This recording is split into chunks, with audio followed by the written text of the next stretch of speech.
Good afternoon, everyone, and welcome to today's Mastering Blueforce, the weekly series webinar. This one's the week of May the 8th. And today's session will be regarding basic payroll readiness and overtime. Now, during our session today, we will be having everyone muted as always. So please, if at any point during today's session there are any questions or concerns, please go ahead and put those questions into the questions area of the control panel, and I'll be happy to address them at the appropriate time. Now, for today's session, as we do every week, keep in mind that we're doing these sessions to make sure that everyone has the knowledge and critical tools needed to efficiently master the Blueforce system. And we'll continue to do these at 2 p.m. Central, Tuesdays and Thursdays, so pass the word on to all your fellow team members. And obviously, we record these webinars and post documentation following the webinar onto the various websites. Now, for this session today specifically, as it revolves around basic payroll readiness as well as overtime, we're going to be focusing first with the OT process, kind of go through a quick review of kind of how ISS, more specifically how Blueforce is calculating overtime in the system, and kind of go through that general process. And then following that, we'll go through the basic payroll readiness, just go through some basic steps geared to how the editor can make it life easier for the submitters and approvers as well, and then kind of do a live demo submitting a timesheet. So I'm going to go through and just show you some time to have in the system and kind of go through for that aspect just real quickly so you can see how it works in a live setting. So let's get started with our first topic, and our first portion of today's webinar will be the overtime process. Now, the overtime process is something that typically, or really technically, ISS nor Blueforce have really control over. The overtime processes are put into play based on rules, whether it be federal rules or whether it be a union rule. Those are the rules that actually take precedence when we actually go through discussing overtime. So the question that we get always is, how and why does Blueforce calculate overtime? Well, as I mentioned, there's a federal overtime provision that's contained as part of this FLSA, which is the Fair Labor Standards Act. And non-exempt employees, which are pretty much our hourly employees, basically, the FLSA requires that those employees get overtime pay to be at least time and a half or 1.5 times the employee's regular rate of pay after a 40-hour work week. Now, this is the actual standard that's in the FLSA. Now, from there, the states may add another layer or may have unions that come in and provide different OT requirements above that. But at a minimum, we must follow the 40-hour work week overtime rule. Now, from there, like I said, some states have their own rules, and there are cases in which an employee might be subject to both state and federal overtime laws. And when that actually happens, the employee is going to be entitled to whatever rate is higher.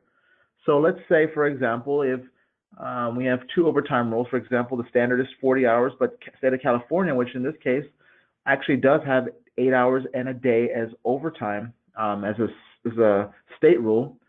What happens there is the state rule will actually trump the federal rule. So we'll actually have to pay 8 hours in a day or 40 hours in a work week. So that's kind of a more intricate example, but that's typically happens at quite a few locations around the U.S. and Canada for us currently. Now, the FLSA also provides the ground requirements. Remember, keep in mind that that 40-hour is just a ground floor requirement, 40-hour rule. The businesses businesses in general must pay its employees at least federal minimum wage or the state wage if it's higher, and businesses must pay the federal overtime rate. So we have to keep that in mind. Now, in talking about unions, we have this thing called the CBA, or the Collective Bargaining Agreement. And in those cases, when we have a collective bargaining agreement in play, that union agreement can identify overtime in any way, shape, form. We do have this example currently at one of our sites in which the CBA says overtime is anything over 35 hours in a work week. So to that, when that employee at this particular site works 36 hours, they're going to be paid overtime listed as shown in that CBA agreement. But, however, if that overtime rate does not necessarily have to be 1.5 times the employee wages, because the rate only applies for work performed beyond 40 hours.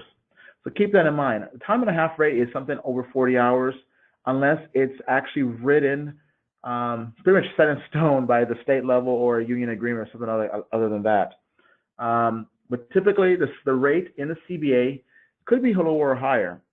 And I'll give you an example. We had to have this particular example that says overtime at a job site is actually paid at 1.25, instead of the time and a half.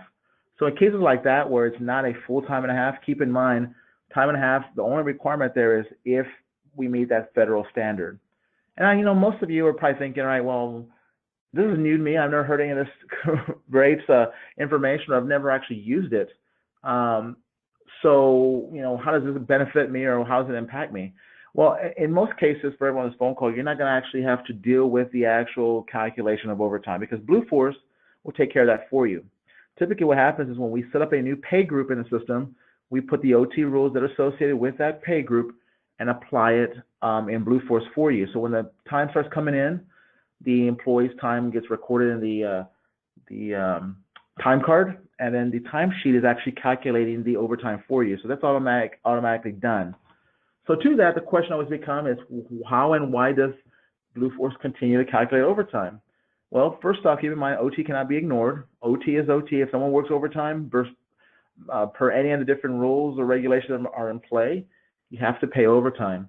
Bottom line, they're entitled to OT pay, and there's no exceptions. One thing that gets the Department of Labor quickly involved in our business is not paying overtime.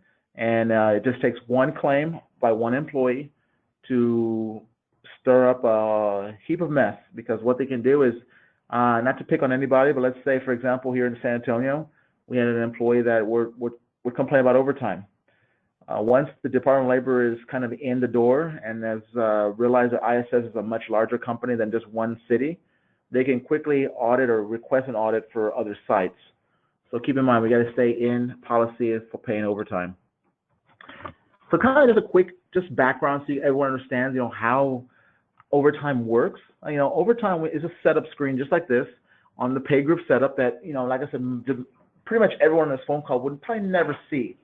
But as you understand, is we in the ePay team have this setup that we can go through there and set up the overtime rules as as shown via documentation, whether it be a state level or whether it be a union level. We'll ask for that backup. Will be a CBA agreement. We'll look for that backup, and we'll actually set up the union rules as needed. Now, bottom line, it's important that we get this overtime rules set up correctly the first time around. That way, we don't have any issues come payroll time, or we don't have any employees calculations not coming out correctly. Now, overtime is only shown on the actual timesheet view. That is where it's actually calculated. I had a call not too long ago that talked about the user had an issue because it's showing overtime on their time card. Well, overtime on the time card is not a valid place for overtime to show. Typically, if you see overtime at the time card level, that is because someone has changed the rate type to force overtime. And I'll explain that in a little bit more detail in a little bit. But for all technical purposes, overtime is calculated on the timesheet view, just shown like it's shown here on this particular screenshot. It's done automatically. There's no user intervention. And this particular example shown on the screen shows overtime after the 40-hour work week has been elapsed. So in this case, the employee worked Monday, Tuesday, Wednesday, Thursday. Into the shift on Friday is when he or she, and when I say he in this case, hit overtime. And from that point forward, the system automatically changed the rate type of that employee to overtime to match that time and a half requirement. So kind of key things to keep in mind is, going back to what I mentioned about the forcing overtime, you should never change a rate type to force overtime. The reason we want to stay away from that is because if an employee, let's say, for example, on this particular example, on Alan Ryan, he actually worked Saturday and Sunday. And on Saturday and Sunday, he actually put in a few hours at the beginning of the week. So let's say he put 5 hours on Saturday, 5 hours on Sunday. And then worked 9 hours Tuesday, 9 on Monday, 10 on Tuesday, 9 on Wednesday, 9 on Thursday, etc. Well, what's going to happen here is you're going to quickly realize that he's going to hit overtime right about here. So when he hits overtime there, everything else goes to overtime. But you realize quickly that you don't want the overtime just because he worked the beginning of the week. You don't want this job to be penalized. You want the job that he actually worked the extra hours work. And I put 5 hours on this line, but in reality, maybe he worked a different job. In those cases, or even if you work the same job, in any case, when you do your daily review, leave the time at regular, because what's going to happen is if you change it to overtime, and let's say Alan in this case decides he's going to come in on Monday and Tuesday, and then decide he's going to be sick on Wednesday, Thursday, and Friday, okay? What you've actually done is if you've changed in the beginning hours of the week, you've changed the rate type to overtime, the system is going to automatically see that as overtime and automatically force a time and a half on that time. Now, in those cases, if you have read, if you've forced overtime, what's going to happen is the rest of the week, it's going to be regular time, and then your employee is going to be sitting at a nice, number of hours. For example, this would be like 39 hours. It's actually 29 hours. And in those 29 hours, he's not eligible for overtime because he hasn't met the 40-hour requirement in this particular example. So just be very careful on that. And I would say shy away from forcing overtime. We do have a setting at the pay group level that actually will allow you to, there's a pay group level setting that actually automatically moves the overtime to the employee's non-default job first before charging the normal default job. So what that basically means is if an employee worked a non-default job in Blueforce, occasionally you may have noticed this already in the past because we had quite a few questions about that. The initial hours that are being earned to that non-default job would accrue or kind of would show or reflect that particular overtime first before all those hours are exhausted before the overtime goes to the normal default job. So that kind of always for budgeting purposes and kind of other reasons, for controlling labor and whatnot, that's a setting that's already set and working at that particular pay group level. And so I've got a question, which is a very good question. It says, we have agreements in place that whenever employees are on call, they get paid guaranteed overtime of X amount of hours. Do we change that to OT move to push those specific hours to overtime? Yeah, you have an OT move rate type out there that should be used. An OT move is just there in the event OT is actually earned. So let's go back to these 5 hours I talked about on this screen. I'm going to go ahead and clear my window one more time. But let's say, this employee worked 5 hours on Saturday and Sunday at another job, and we wanted to change the rate type on those hours to OT move. That OT move rate type is just sitting there as kind of a precaution or kind of an in the event of scenario. So if OT is reached by that employee by the end of the week, that OT move will then guarantee that those hours that are marked as OT move would get the overtime first. And then from there, the system would flow overtime wherever as needed. But those hours are guaranteed OT move. Now, in cases where you have an agreement in place, like this user is asking, in case where you have an agreement in place, then those, you really can't get around that. If there's an agreement already in place, whether it be a union agreement or whatnot, then you have to pay those at overtime if that's the case. And in those cases, there might be the only exception to what I mentioned earlier about forcing overtime, but typically we don't, because obviously we want the system to automatically calculate. Otherwise, from a budgetary standpoint, we could be paying a lot more for labor than what we really should be. So that's a very good question. Just go ahead and honor the agreement there. So from the whole overtime piece, obviously, I want to segue real quick into the basic payroll readiness. Now, when I talk about basic payroll readiness, the editors, for those editor roles that are on the phone call today, you can actually go out there, keep up your daily reviews, making sure your employees are punched in, punched out, correct any missed punches on a daily basis. That's going to help tremendously when it comes time to submit and approve those timesheets by the submitter and approver. So when I talk about basic payroll readiness, I want to draw everyone's attention to 3 key areas that would probably be very, very beneficial for the submitters and approvers specifically. And those 2 are basically, the quick question here is, how do I know my payroll is ready to go? And in that, all submitters and approvers have the tools to complete these required steps. And I put required in caps because these 3 items should always be run on a weekly basis if you have a weekly payroll, or bi-weekly basis, obviously, if you have a bi-weekly payroll, semi-monthly, depending on what it is. You should always go into the timesheets view, and I think everyone does fabulous job right now going into timesheets. But go in there and do one step further. Go in there and sort it by timesheet status. And one thing that changes there is you quickly realize that when you do a timesheet status sort, you actually are able to submit a little bit better with ease, I guess you can say. It's a little easier to do it that way because you can have the ability of submitting timesheets en masse. And typically, like I made on Tuesday's webinar, I made an example that typically when we do a training session and work with the submitters initially, we don't show you this route because we want you to do it the kind of the old-fashioned way, kind of going one by one and checking each timesheet and making sure everything is correct. I'm going to demo this one live here momentarily so you can actually see how that all plays by doing it in a mass submission. Secondly, there's the payroll summary screen. And that payroll summary screen should always be viewed to see if all of your employees are in a ready state, meaning they're ready for payroll.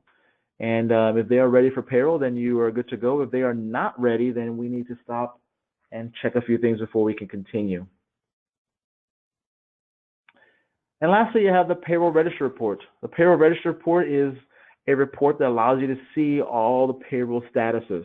So essentially, you can see all the employees. You can see what status they are in, meaning if they are ready for payroll or not, if they've been submitted, all the etc. And you can do it by pay group. That Payroll Register Report will also show you gross amount, gross hours, and gross dollars, so you can actually see what the employee time, dollar amount wise, is going to be sent over into JD Edwards for final processing. And that is something that I think if you're not doing now, you must actually get into doing so you can actually catch any employees and whatnot. But these three areas are the key areas to making sure that your payroll is ready to go and that your employees are getting paid.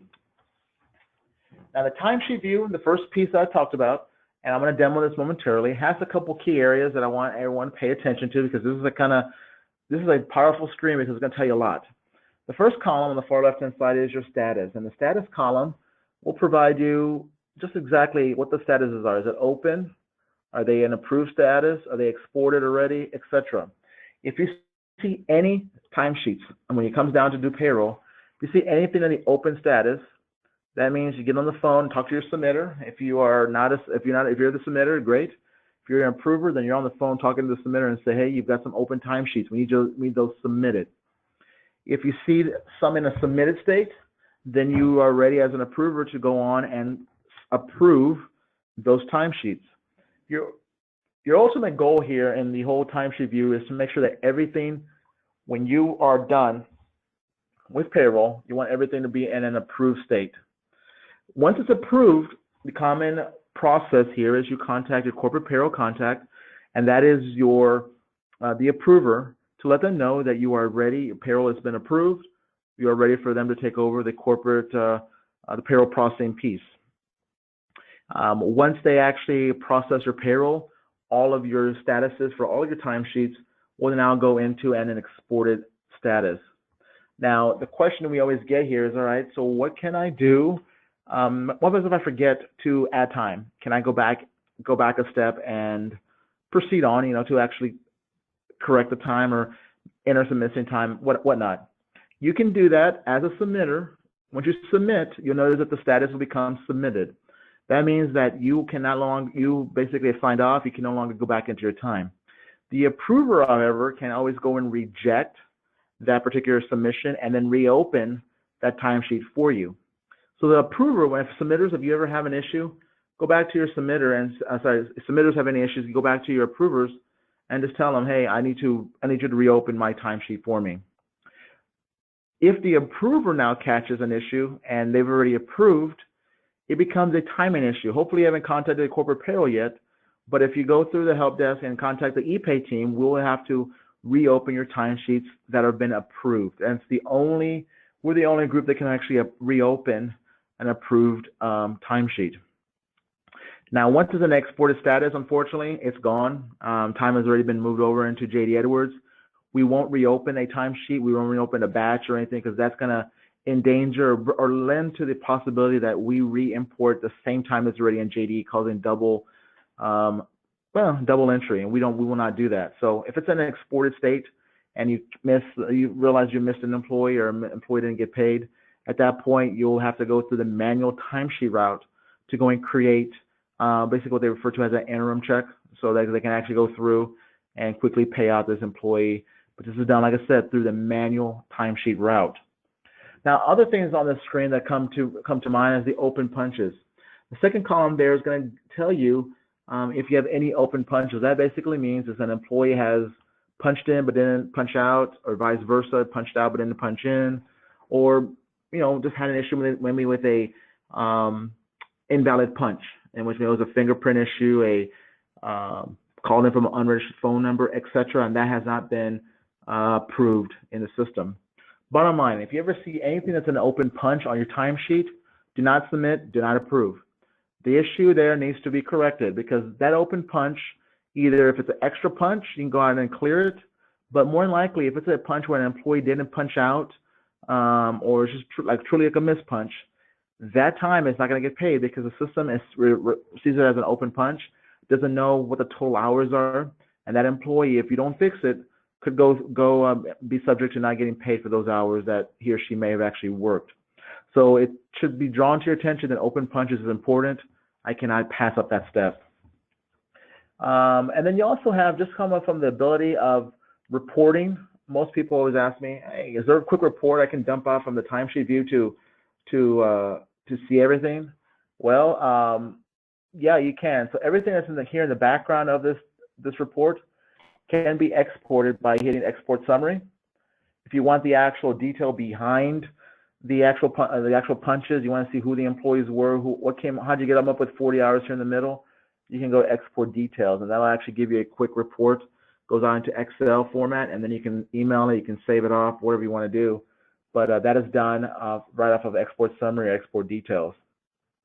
But this is a very powerful screen. I consider this kind of a key step, so you can quite quickly see that, yeah, I've got 40 hours on this job. Oh, yeah, I've got 170 hours.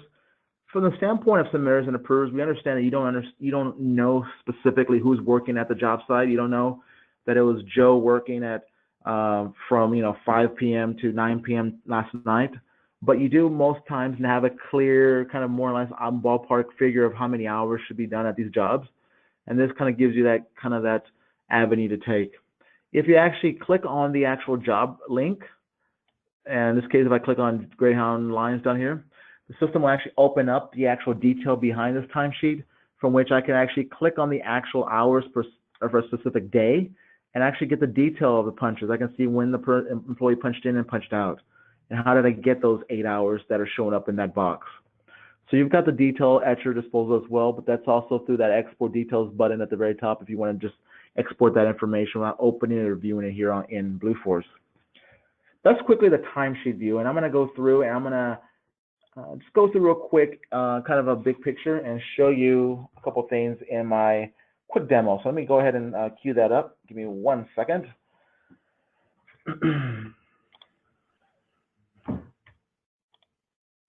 Perfect. All right. So from the Blueforce screen, as everyone's quickly familiar with seeing this screen quite a bit, once you go to the company field, obviously always ISS, you put in your username and then whatever your password is. So I'm actually going to change. I'm going to go with a special submitter user that I've set up. And for what we're talking about, we're going to go click on Timesheets right here in the middle of the screen. Now, Timesheets is kind of the big key part, because Timesheets is where all the calculations occur. So keep in mind, Timecard to the left of it is where all the data comes into the system, from the time collection system comes in. So you can see the actual raw punches an employee made. So employee punched in at 8:01 and left at 3:54. You can kind of see those punches in time cards. The system then takes that time and sends it over to the timesheet side, where Timesheets now applies any pay rules, union rules, anything on the pay group level, but more specifically applies overtime, and then applies your final total summary for view in Timesheet. So once again, raw punches in time cards, the actual calculated time over in Timesheets. So I'm going to actually go into Timesheets right now, and I'm going to pull up some test, see some Timesheets here that I have in the system. And let's do this. Let's pick them all. I'm going to go to Timesheets. Don't take it. Here we go. Next. There we go. All right. So I'm going to Timesheets now, and I can go through here and see there's a lot of timesheets going on. A lot of these timesheets are all in open status right now. And the open status column is basically telling you because these are open, because if you look over here at the pay period that is currently reflected here, or more so the reporting period that's reflected here. Reporting period, just so you know, is the week of the pay, within the pay week. So if you have a 2-week pay period, just keep in mind that reporting period is one of the 2 weeks. In this case, is the week of the 6th, that starts Saturday through the 12th. They are all in open state right now because obviously someone is working right now and it's an active pay period. So you can actually go and submit and approve at this point anyhow. What I've actually done is I've actually created some test records in the system, so I don't mess up anybody's real records that I'm going to actually go through and pull out now. So that way we can stay away from these good records from, looks like the Minneapolis or Great Plains group that has stuff out there. And I just have some test jobs that I've created. And I'm going to go to timesheets, and I'm actually going to go to last week where I have some timesheets currently showing for us.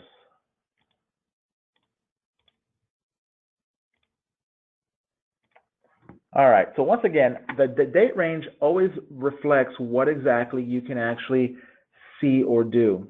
So the date range up here is always going to dictate what information you see down here in the grid. So in this case, what I'm actually looking at, you'll see that I actually have 2 timesheets that have already actually been submitted, and the status is there.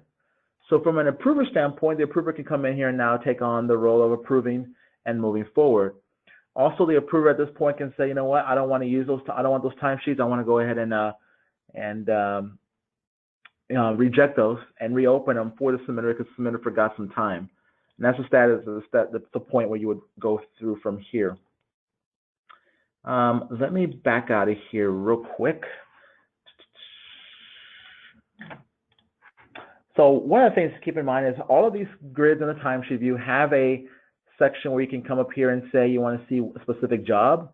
These jobs always come from your job selection. So at the very beginning where I selected jobs when I got into this screen, you have the ability of saying I want to leave it at all jobs. I want to look at only a specific job. So I only want to look at, say, the Whataburger job I have out there.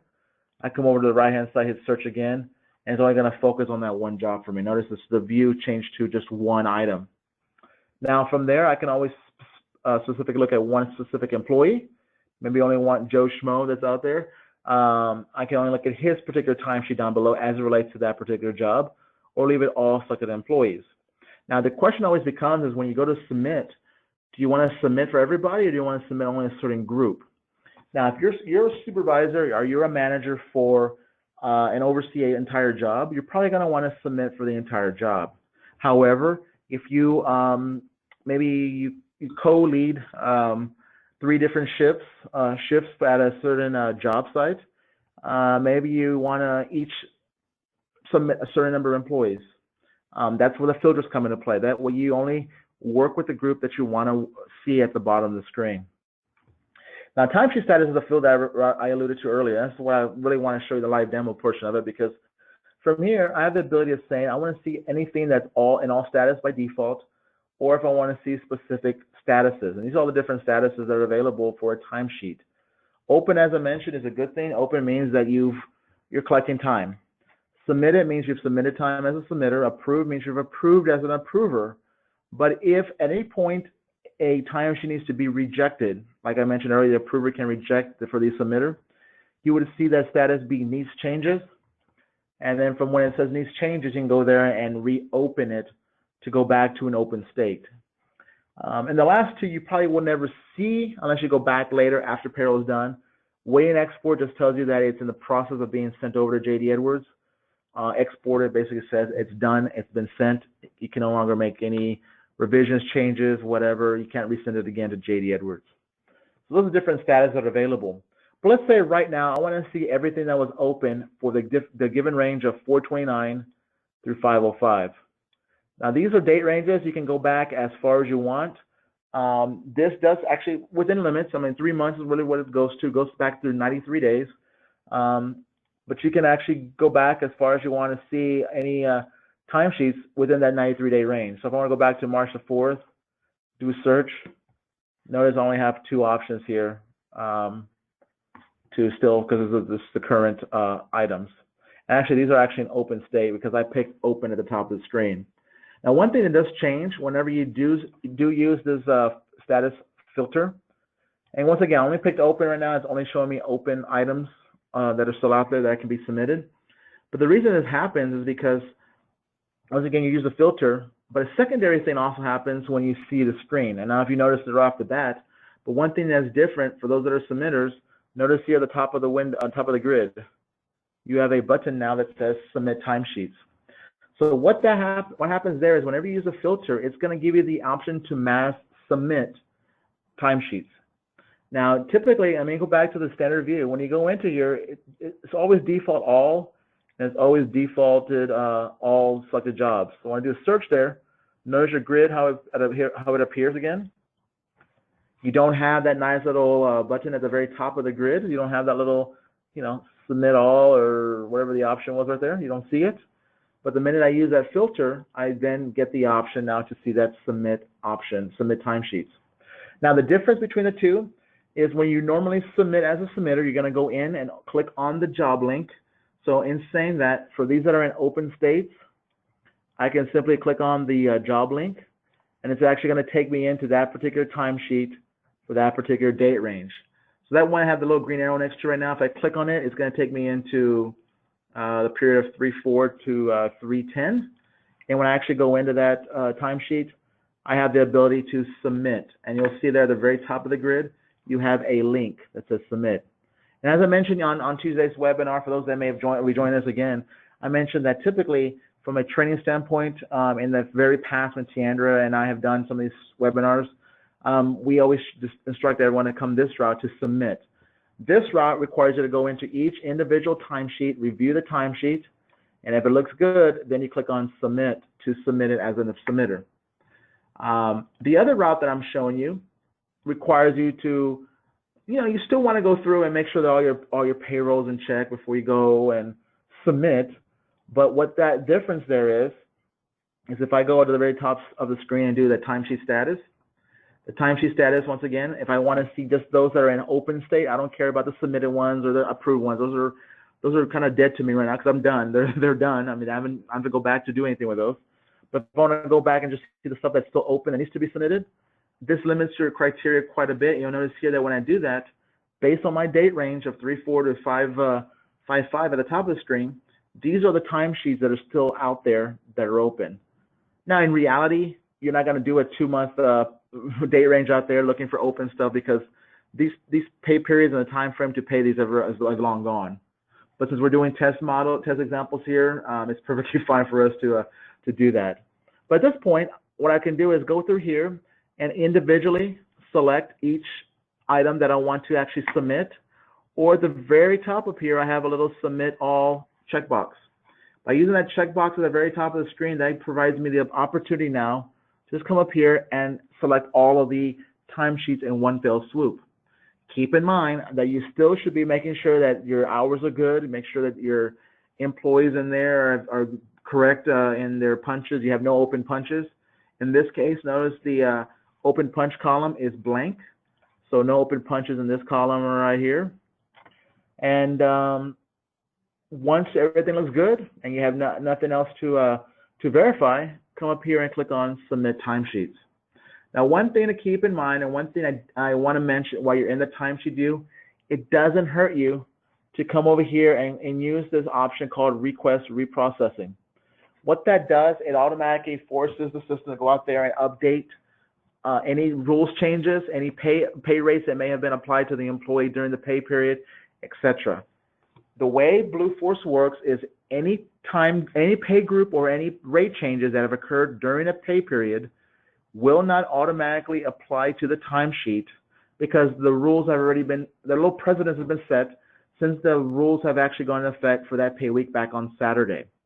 So in saying that, if you know an employee for job 100 has gotten a pay raise and that went into effect during the week, you want to just be on a precaution, on the safe side. It doesn't hurt you to come over here, click on Request Reprocessing, choose All Employees, and the system will automatically go through and reprocess the timesheet. It doesn't take any more than anywhere from 5 to 10 seconds. It's really pretty quick.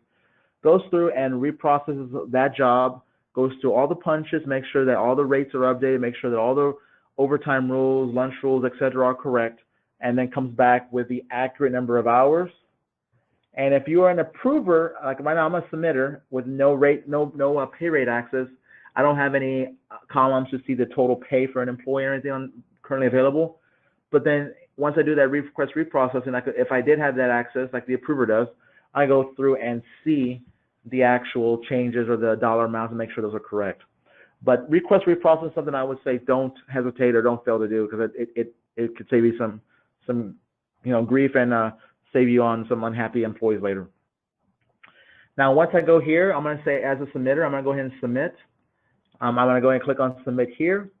The system's automatically going to just turn gray real quick, and you notice that my grid just all my time disappeared.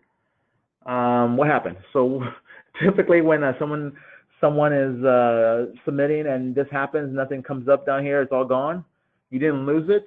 Keep in mind that your filter is still set to open. So what that's told the system is you only want to see open timesheets. Well, now that they're submitted, they're no longer open. They're in submitted state. So same thing as before. Maybe as an approver this time. And this process of using the filter looks like a checklist.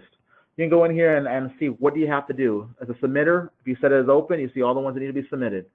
As a approver, I can come in here and say, I want to see everything that's submitted, search, and these are the ones that I can now do something with as an approver.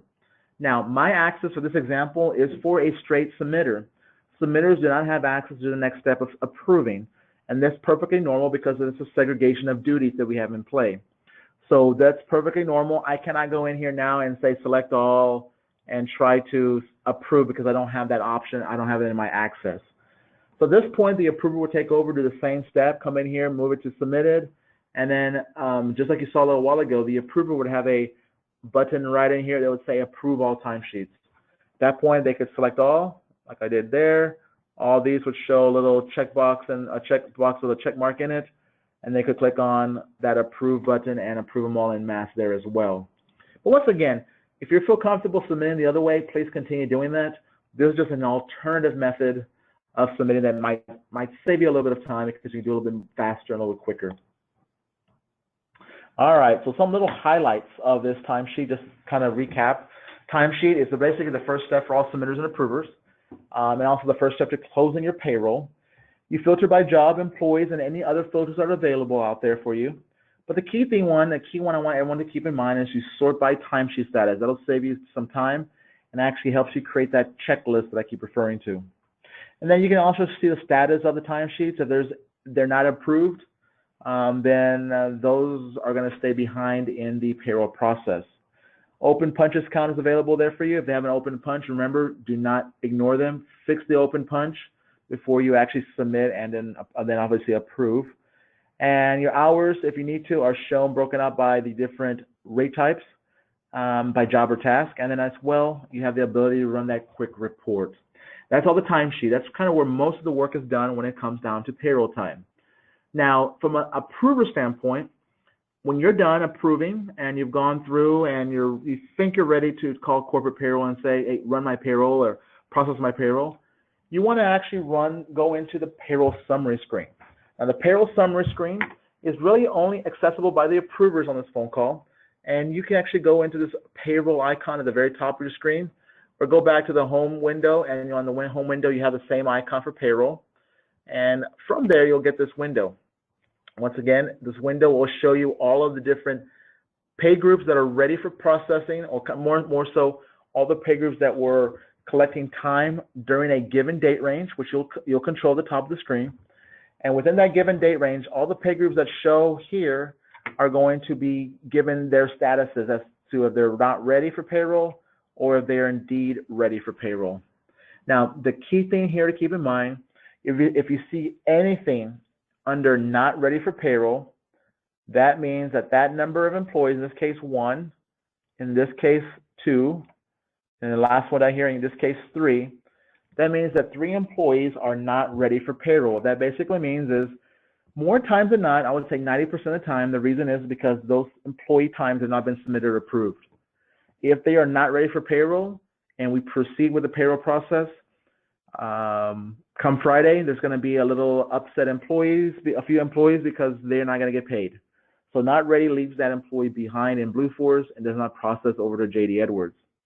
Now, the way this actually works is when you go into this particular screen, you do have the ability first to go and expand the pay group in question. So what you would do is you put in your date range, come in here and click on the little plus sign to the left of the group name, and this will expose the different pay groups that are underneath that group. Once you actually expose that pay group, you can click on it, and then it'll provide you the updated information as to if that pay group is ready or not. Approvers, once again, if you see anything that's not ready, click on the not ready link. It's red right now, but if you click on it, they'll actually open up the list of employees that are ready versus not ready. You can quickly see what the reason is. It'll provide you a list, say Joe Schmo, open timesheet, or Joe Schmo just submitted, hasn't been approved. You can quickly see what's going on. But bottom line, not ready means it's not good. You need to go ahead and make draw some attention to that. Typically, and it's a good question I just got asked, is every U.S. site supposed to call payroll to inform them that our sites are ready for payroll? No, not every site has to do that. I mean, this is a question from our IFS team and over in HP, and that's perfectly fine. Typically, we have someone that's kind of watching your payroll, and I think it's someone on our IFS team here at corporate that's kind of watching over that, and then they kind of get on you or kind of follow you up and just make sure that payroll has been approved. Once they see everything's been approved, they're assuming that everything's good to go, and they'll let corporate payroll know. But in most of our specialized services locations, like our Houston's or San Antonio's, our normal one city locations, those typically we funnel up through one single approver, and that person will actually go through and notify corporate payroll to proceed. But it's key that nothing gets actually done until corporate payroll gets that okay that everything is ready to go. Now, one other thing I want to point out real quick before I move on to my next slide is you have submit alls, and you may also have an approval option that appears here. But if you ever see that on this window on the far left-hand column, just let it be known that right there you have the reason why some people are not ready for payroll. So if it's just submit all there, that's basically telling you that everything is probably, some of them are ready to go, but you need to still submit, and you probably still need to approve a few employees. The one that might, whenever you come to the screen, if you see nothing in that first column, like this third option is blank, that means that there's nothing else for you to do. That means that either everything is good to go, or in this case, you'll notice that the status is down here and exported. That's letting you know that those 6 employees for that pay group have been exported to JD Edwards. And once again, like I mentioned a while ago, once you see the word exported anywhere in your timesheets, that's a good thing because you know that employees got time over in JD Edwards to get processed for payroll. But it's also a bad thing because you can no longer make any adjustments or edits or anything to that time. You have to treat it as a manual timesheet going forward. So this process kind of lets you know how everything flows throughout the payroll process. The only other thing I did not mention to you is this little term called exportable. You'll see it down here at the bottom. This particular example here at my very last screen here, I'm going to go ahead and erase my green markings there, but this little box will tell you a lot. Once again, how many are not ready, how many are ready. So in this case, 3 are not ready, means 3 will not get paid. 8 will get paid because they are ready for payroll, but only 7 of those 8 that are ready are actually exportable. The word exportable means that we have some employees that are deemed not exportable JD Edwards, and those are our salaried employees, as well as our subcontract employees that do not get paid out of JD Edwards. So in both cases, you can use JD Edwards, you can use Blueforce for time collection straight across the board. You can have salaried employees punch in and punch out if you like. However, they are set as not to be exported to JD Edwards because once again, they are salaried employees and they will get a salary regardless of way, shape, form. The exportable status also this basically prevents that exporting to JD, bottom line. But Blueforce does give the ability to go in there and have the employee collect time so they can actually show up on payroll on labor reports, on the monthly labor forecast that you do over in a Hubble. But bottom line, for coding purposes. So you can actually do all that in Blueforce, but not have, like I said, the subcontract employees nor the salaried employees come over into JD Edwards. So if you ever see that, just note to the wise that you have X amount that are ready, but only those that are exportable are actually going to get paid out in JD Edwards. Now, let me also point out that actually on the next example that I'll show you on the payroll register report, it'll actually give you a list of names, and you'll actually see the status of exportable or not. You'll actually see where they're at on that particular process. And that's the payroll screen. Once again, I implore you that you make this a habit to get into to check that as an approver. So real quick, this is the approver's lifeline, where you can actually now specify a date range. Like pay groups are grouped together, but you can expand and collapse those groupings as needed, show you the number of hours in dollars by rate type, show you the number of our employees not ready for payroll, and also give you the ability to submit all our approval. Now, submitters, you can get in here and look at stuff if need be, but this is really for the approver. This is where the approver can really take that last line of defense through the route and just make sure that everything looks good, everything's been checked off the list per se, and everyone's been submitted and approved from that summary status screen. And lastly, you have the payroll register report. This payroll register report also runs from the payroll module. The only difference here is you have the payroll register link on the left-hand column. And then from there, you can actually go in there and choose some criteria to run this report. Obviously, the date range. The only difference here is you're going to pick which pay groups you want to work with. You can pick all that you have access to seeing, or you can just run one pay group at a time. It's your choice when it comes to this particular report. Now, once again, this one is a report that really only the approvers can get into, because this report is set up to show pay rates. So if you don't have access to seeing those pay rates, you're pretty much not going to be able to use this report effectively, because that's the report kind of gives that in detail with it. Not actually pay rates, I'm sorry, the pay amount for the particular pay period for the employee.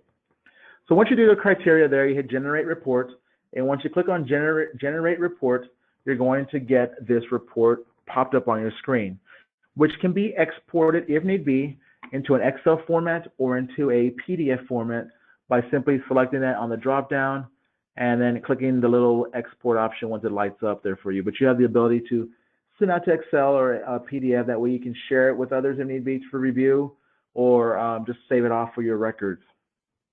But this report is another key report. It's going to give you kind of big picture what's going on with this employee. So for the first example, Josefina Nunez, we know that that's her employee IDs. We know that's her name. We know that she worked 8 hours that week, and she worked for a total pay of $64.40. This is the gross amount. This is before benefits, this is before deductions, this is before any garnishments, etc., deductions for uniform, shoes, whatever it may be that might come out of JD Edwards. So at this point, you also know that the status is not ready for payroll. So this should give you a quick clue that, wait a minute, I need to stop. I need to go back to that previous window, the payroll summary screen, and find out why she's not ready for payroll. And as a matter of fact, you'll notice that all of these are not ready for payroll. Okay, I'm missing a step here. This is your really last chance to catch stuff before corporate payroll takes over. So once everything's submitted and approved, you've done the payroll summary screen, run this payroll register report, and make sure that all the employees that need to be paid are on this particular report. If they're not, then you know right off the bat they're not going to be expecting a check come Friday. The last two columns are probably the most important of this report, because you get to see if that employee is exportable. That means that every employee on here should say yes. If any of them say no, that means that they're staying behind. They're not coming over to JD Edwards. And then make sure they're all active. And I bring that up because sometimes we too often prematurely terminate an employee out of the system before their last check is actually generated. If we go in the system and terminate them, let's say on Thursday, and today's Thursday, and payroll is going to run next week, when you go in to look for their payroll and try to go in there and correct time and look for their time cards, if you've terminated them on the system in JD Edwards, within 30 minutes, it's going to be terminated out of Blueforce. They're not deleted or anything. They're just hidden from your view. And to that, another time card, another timesheet will be visible. When it comes down to the payroll, you're going to be freaking out. You're going to be like, oh my gosh, this guy needs to get paid. What's going on? Where's the person at? Well, you've terminated them. So the only true way to actually get that back in the system or turn back on is to reactivate them as an employee to get that time magically to appear again. But if you run this report at any point and see anybody that says no to the is active column, there's your key that there's time out there for an inactive employee possibly. And secondly, if you continue the process here, that time is not going to go over to JD Edwards. It's going to actually fail because JD Edwards as well has them as inactive. So that is the key thing. The last two columns should both say yes, with the exception of salaried employees or subcontractor, like I mentioned earlier. That's the payroll register report. But bottom line, the payroll register report is just another way of checking and making sure that everything is good to go. So keep in mind, it's a key step that all approvers on this phone call need to make it a habit. If you're not doing it now, to start doing it. Status should be ready on the ready for payroll to be before you call corporate payroll and say proceed. Not ready is not good, remember that. And obviously provide you hours and dollars to be paid from a gross pay standpoint. And the last two columns should say yes, and remember this report is exportable into a CSV format, which takes it to Excel, or a PDF format, which is protected report, doesn't let you make any changes to it, but that actually can be emailed or saved off as well. So these three steps I've showed you, the timesheet view, kind of changing the statuses there, going to the payroll summary screen, as well as the payroll register are three basic steps that everyone involved with payroll should be getting heavily involved in making sure that are being run every time. So to that, in our call today, through our webinar today, if you've gone through and you have need any assistance to any of these three pieces, or would like maybe a one-on-one review, just do us a favor, get ePay support by going through our help desk. The link is always provided in our webinars. You can go to any of our webinars, get that link. You can also call the help desk directly at 210-495-6093, and the help desk ticket will be entered for you. And I urge you that those that are not necessarily on the ISS network, maybe at one of our IFS sites, do use the help desk line. We get that entered immediately and get that work started for you as quickly as possible. But bottom line, I want to say thank you for joining us today in our Mastering Blueforce Weekly Series webinar. Next week, we'll have another session on Tuesday and Thursday at 2 p.m. Central with a brand new topic. And obviously, always pass on the word to other fellow team members who may have missed today's session. Thank you all for joining, and we'll catch you again next week.